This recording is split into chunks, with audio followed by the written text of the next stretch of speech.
بسم اللہ الرحمن الرحیم۔ تخلیق انسان کا بیان۔ سوال: انسان کی تخلیق کا طریقہ کیا ہے؟ جواب: حضرت آدم اور نبی آدم دونوں کی تخلیق کے طریقے مختلف ہیں۔ حضرت آدم کی تخلیق کا طریقہ یہ ہے کہ پہلے مٹی کا خمیر ہوا، پھر صورت بنی، پھر اس میں روح ڈالی گئی۔ اور نبی آدم کا طریقہ یہ ہے کہ پہلے نطفہ تھا، پھر وہ خون کی بوند بنا، پھر گوشت کا ٹکڑا ہوا، پھر اعضاء کی انگلیاں پھوٹے، پھر صورت بنی، پھر اس میں روح ڈالی گئی۔ سوال: آدم علیہ السلام کی تخلیق میں کتنا عرصہ لگا؟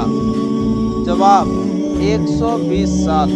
تفصیل یہ ہے کہ حضرت اسرائیل علیہ السلام پوری روئے زمین سے ایک مشت خاک اٹھا کر لے گئے۔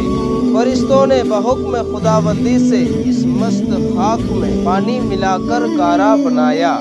وہ گارا 40 سال تک یوں ہی رہا، پھر وہ بدبودار سایہ ہو گیا اور 40 سال تک ایسا ہی رہا۔ اس کے بعد خداوند قدوس نے اپنے دست قدرت سے قالب آدم کو تیار کیا اور اس کی صورت بنائی، یہاں تک کہ وہ خشک ہو کر کھنکھنانے لگی۔ پھر اس پر 39 سال تک غم کی بارش اور 1 سال راحت و سرور کی بارش ہوئی۔ اس کے بعد اس میں روح ڈالی گئی تو ایک انسان ہو گیا۔ پیارے ناظرین، ویڈیو پسند آئے تو لائک کریں اور چینل کو سبسکرائب کریں تاکہ اسی طرح ویڈیو سب سے پہلے آپ تک پہنچ سکے۔